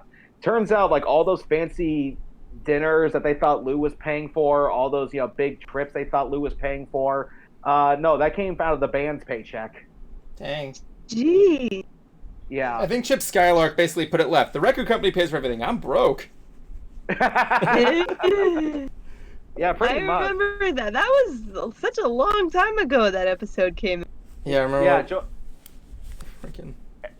I try to remember which NSYNC member was that. It wasn't Joey Fatone. It was fucking The dude with the dreads or the braids. I mean, who was that guy? I don't remember. I know he was in the advertising. I don't know. Hold on, I gotta look it up now. Go on. Who is Chip Skylark? Who is Chip Skylark supposed to be about? Or... Huh? Yeah, it's Fairly Odd Parents. Yeah, who was his voice actor? He was that guy from NSYNC with the JC Chris- Chazez or something like that. Chris NSYNC. Kirkpatrick. Oh yeah, Chris Kirkpatrick. Yeah, he was. Yeah. Chris Kirkpatrick is also in the documentary. There's also Lance Bass, AJ McLean from Backstreet Whoa. Boys. He was in there. So you'll also get like this sense of nostalgia too, because I was there for the boy band wars. I was there throughout TRL's history. I like girls that wear Abercrombie and Fitch. Oh, would you shut up? Have you ever listened to that song just recently? It's just a soul. LFO. First of all, rest in peace, Rich Cronin. Went too soon. Yeah, like I listened to that song, "Summer Girls" by LFO, and it's a song about complete nonsense. It's a song. It's a song of non sequiturs. That's all it is. It's still a good song, but like it's just like okay. And also, turns out another member from LFO died. Oh my god, what? Yeah, there's only like one original member left. Oh man, when did he die? Let's find out, shall we? I know Rich Cronin died first from cancer, I think it was. LFO? Like the color purple macaroni and cheese. I forgot what the rest is. Call you up, but what's the use? I like Kevin Bacon, but I hate Footloose. Devin Lima. Devin Lima? Oh my god, I don't remember which one that was. Yeah, Brad Fischetti is the only member left. I found a tweet from Cat Icarus. He retweeted something by Madeline Grant that says, "Name something you can say during Star Wars and sex." His response was, "I'll try spitting, that's a good trick." And my response, I don't even know if I should even say this. This might be insulting. I'll tell you one thing, if you want to have some fun, go to a porn theater and bring a squirt gun. Oh, come on. What you do is you buy a whole bunch of helium, get a whole bunch of sex dolls, and just let them go in the air. I love Bryce. I love Bryce look like they're like, So yeah, like take that. I'm watching my sister watching something, and the animation is just. Yeah, like take a squirt gun, fill it with Dove dishwashing liquid, and just go to a porn theater or go to any well-known movie that has a nude scene and just start popping people. Oh my god. Sorry, my connection must be bad because I can't hear you. I'm not sure if you want to hear what happened. I was about to say, yeah. You see Billboard's top rock songs of the decade. No. I did not see that. No. Want me to read it off for you? How many are there? 10. 10? Okay. For 1, Believer, Imagine Dragons. Number 2, Thunder, Imagine Dragons. Number 3, Radioactive, Imagine Dragons. Number 4, High Hopes, Panic at the Disco. Number 5, Ho Hey, The Lumineers. The middle finger's gonna stay up the entire list. Heathens, 21 Pilots. 7, Shut Up and Dance, Walk the Moon. 8, Feel It Still, Portugal the Man. I actually like that one. Number 9, Ride, 21 Pilots. Cruiser looks like he's about to use Goku's instant transfer. Cruiser looks like he's about to go use his instant transmission to port to Kami's place. That's That's a different move in general, Cruiser. As if I care. If there's anything there, it would be you would probably use the Makaka Sapo and use your middle finger instead of 2. Can I use the Makaka Sapo! What? Can I use this? Good lord. Special beam cannon.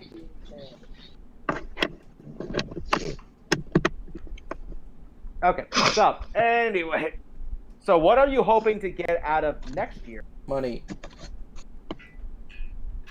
I'm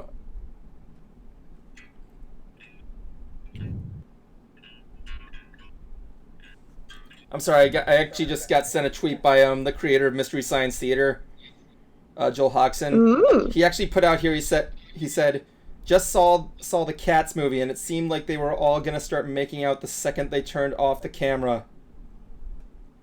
Oh god.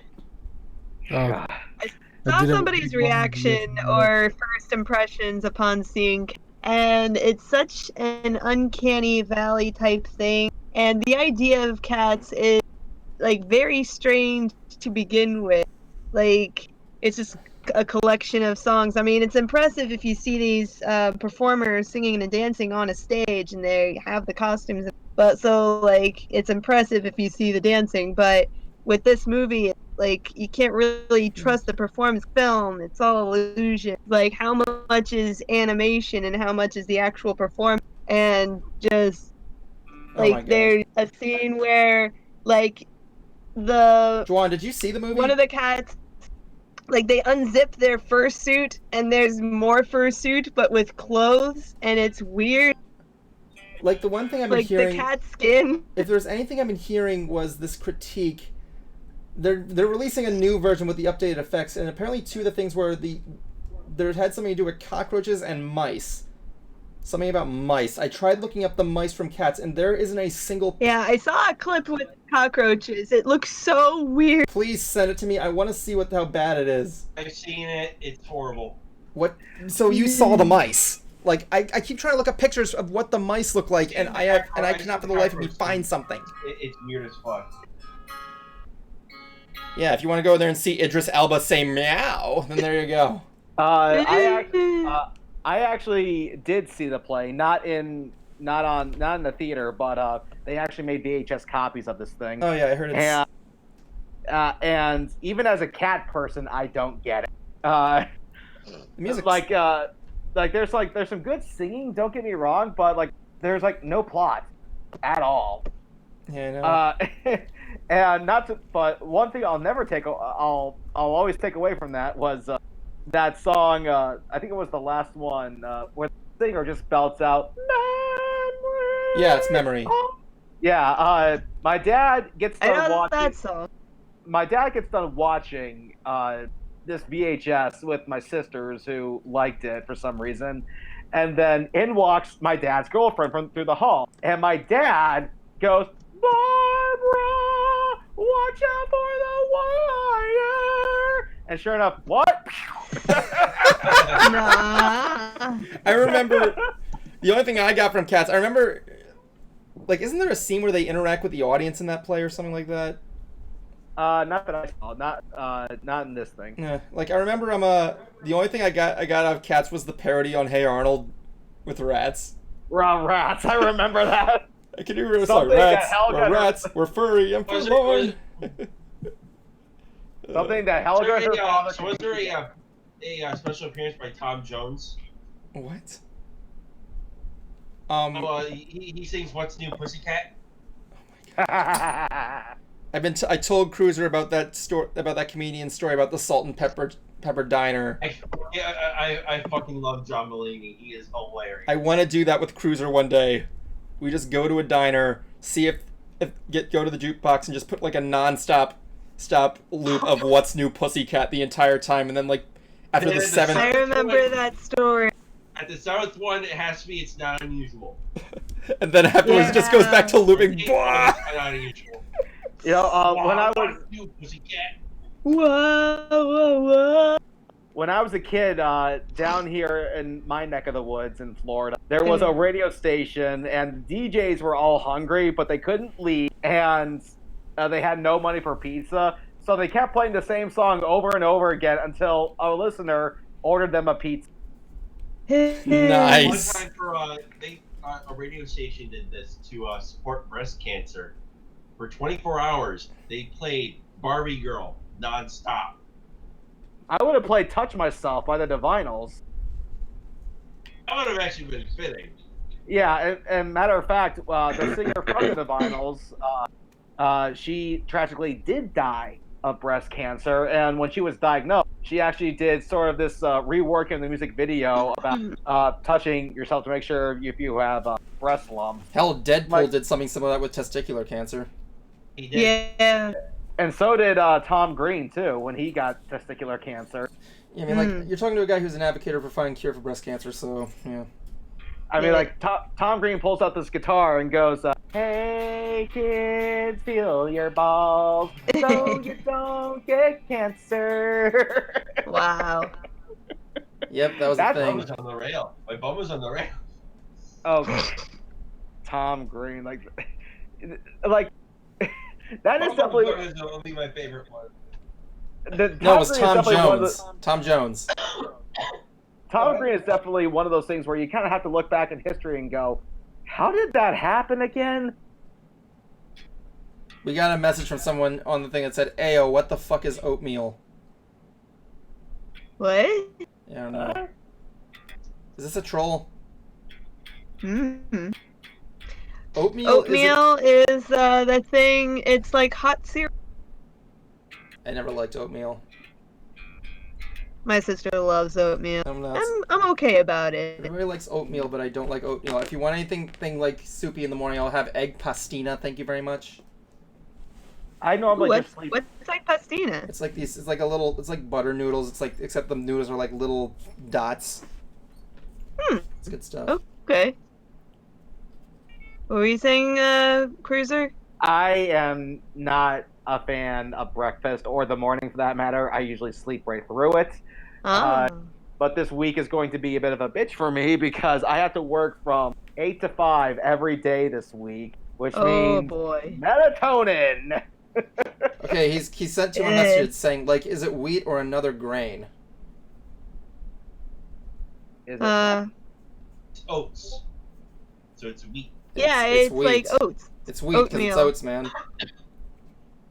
I mean, wheat there's is a also- different there's grain than oats. Yeah, man, it's not. Here's the real question: is cereal soup? Cereal is cold soup. Is hot dog a sandwich? Yes. Is lasagna Actually, a I cake? saw a really cool lasagna is a cake. It's a pasta cake. I saw a really good use of hot dog buns for vegans. You put banana and peanut butter and jelly in a hot dog. Makes a perfect banana peanut butter sandwich. Sounds good. Hot dog bun. Uh, It sounds delightful. Did we and just well, answer a one Hollow thing. question? I'm not sure. Anyway, if there's one little disappointing thing that happened, we're celebrating it tomorrow anyway. Is that my family had to put Christmas on hold because all of us were working. So Oh, yeah, so we're having our Christmas tomorrow when I get done with work. yay! Yeah, the only thing I didn't like is that my mom just asked me like, "Hey Justin, would you like a bicycle?" Like, okay, sure, I could use a bike and try to get some exercise. So we get a bike. We get it home, and she goes, "Now this is a Christmas present." Like, that's like a hidden fee, like a surprise hidden fee. I hate it when you do that. Like seriously, like don't surprise me like that because if I knew this was going to be a Christmas present, I would have been a lot more selectful. Yeah. Like, don't ever do that. Like, seriously, that is a low shot. So would oatmeal made of wheat be called wheat meal? That's a good question. No, nope. They would be called Wheaties. Yeah, Wheaties. Or Kix. Oh, and side note, Evan, LFO stands for Low funky ones. yes. God damn it. I used to be an LFO man. Girl on TV. Summer Girls. I actually prefer the song Every Other Time. Yeah, I know all the hits. Like Girl on TV, Summer Girls, that was it. Well, like... Oh, boy. Kevin Hart's wife, Aniko, found out about Kevin Hart's cheating thanks to a DM. Oh, boy. Happy New Year, honey! Yeah, I prefer if you didn't what a joke way. about that.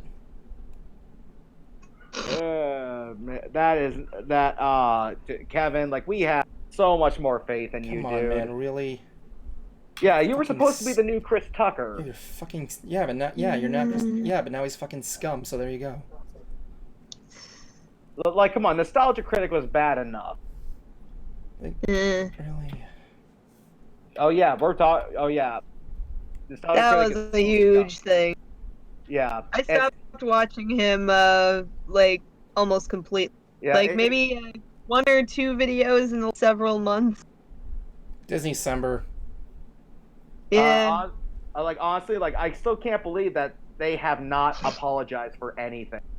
Mm-hmm. It's like it dipped under the radar. Yeah, that really disappointed me. And also just the actions of, like, the Blockbuster Buster and Obscurus Lupa to that one guy who made the documentary. It's like you guys are such assholes. Channel like, I can't even... Basically, Channel Awesome, its community members, and its past producers are just one big mess right now. Mm-hmm. Except for Linkara, he's doing pretty fine. Linkara is good. Lindsay Ellis is doing well for herself. She's still doing stuff. Todd in the Shadows she is still still does doing video good. essays. Todd in the Shadows hasn't uploaded in years, hasn't he? Dude, like, he still does One Hit Wonderland. He still does his pop reviews, and he even started a podcast. Oh, really? And did his top worst songs of 2019. Oh, I thought... Because last time I checked him, he didn't have much on there. I only listen to Todd in the Shadows rarely. Good. Because I'm not a big music guy, but, like, you know... Yeah. What the hell was that? Woohoo! Somebody showing enthusiasm? Yeah, Somebody he is. showing enthusiasm. Enthusiasm for what? The Final Five? Ooh. Wait, right before that, we have a wrestling update. What? Randy Orton has suffered a knee injury. Oh. Jesus Christ, what happened? What No happened? good.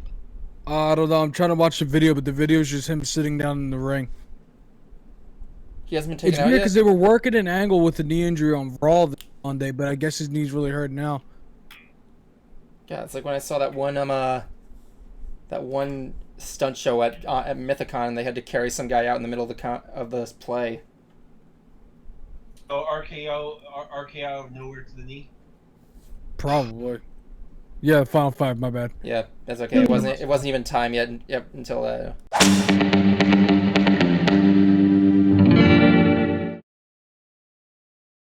Okay, Final Five time. This time, I think we're instead of telling you what we got next. I think I want to make this one interesting. Okay, for this Final Five right here, we're gonna sit here and talk about what we're looking forward to in 2019, what we're gonna hope to accomplish, your resolutions, all that other stuff.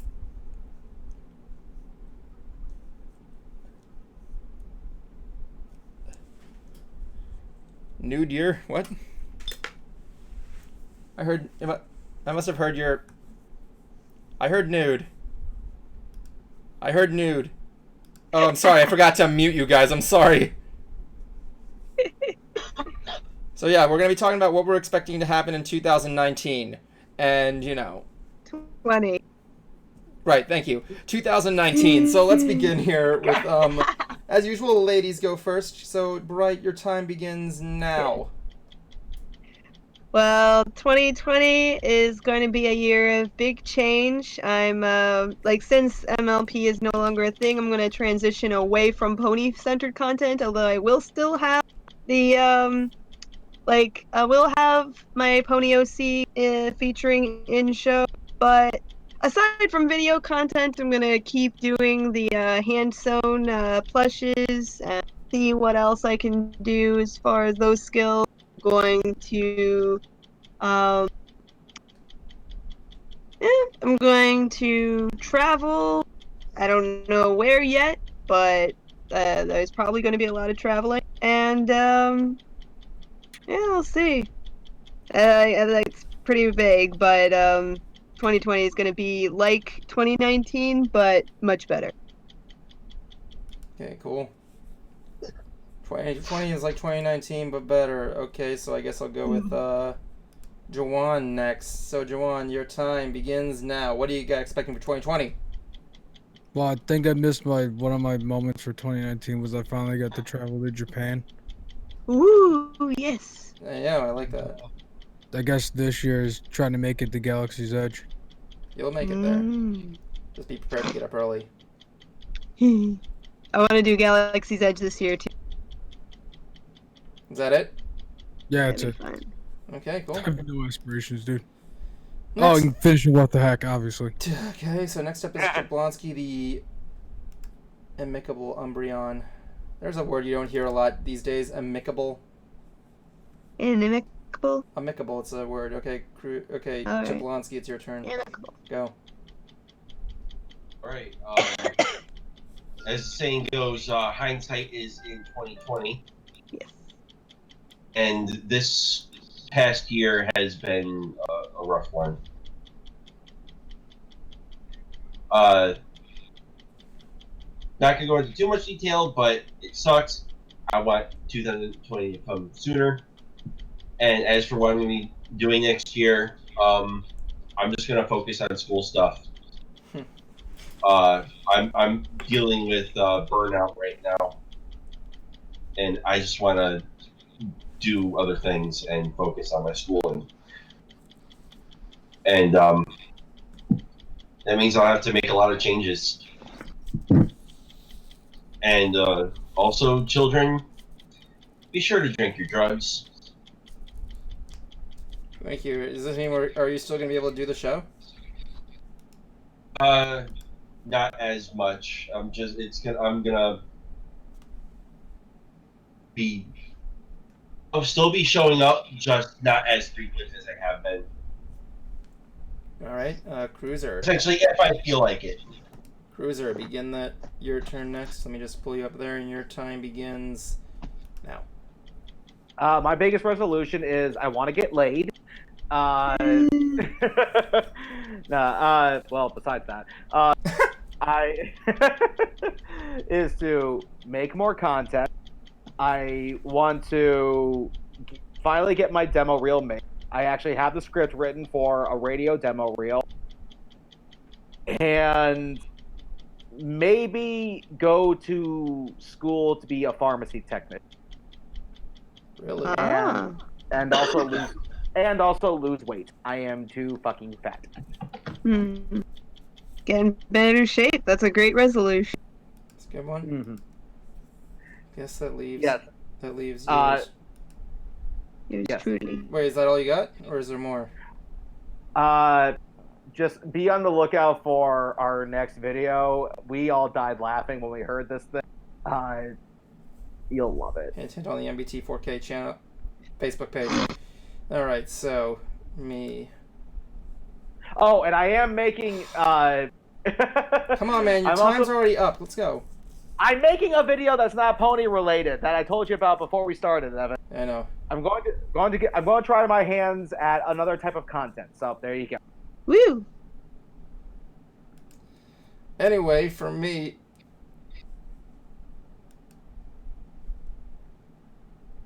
just checking on Cruiser up above me. Anyway, for me, I'm oh, we got my time. Excuse me. Go. Yeah. For me, I don't really know what to expect much for 2020. I just want to do something. I want to kind of explore my career in web design, read more books, try and see what I can do there. And like Cruiser, I really want to just add more stuff to my channel, because the last thing that was uploaded to my channel was just a couple days ago, and it's only been like months and months since. Mystery Brewing Theater is going to be a big necessity. I'm working as hard as I possibly can. I don't get hit with something heavier, and I'm trying to see what I can do to get that guest spot in Sequestria. A lot is happening, so I don't know. I just want something to happen to me this year. I really do. So yeah, that's the end there. So this was the last stream of 2019, ladies and gentlemen. We will see you next year in 2020. Next decade. Be sure to. We're going to have a guest next year. Oh yes, first stream of the year. We're going to be interviewing musician Robert Adams. Yes, he was in a anime style band down here in Florida called SS Hanami. He recently, however, moved to Japan to further his studies in koto, which is a Japanese harp, and he's actually coming up on his 1-year anniversary. And to kind of celebrate it, we're going to have him on the stream, talk about what life in Japan has been like for him, and just what he is trying to do for his future out there. Indeed. So we'll see you next year. Have a good, happy New Year, ladies and gentlemen. Make smart choices. Make smart choices. Good night. Yes. Good night.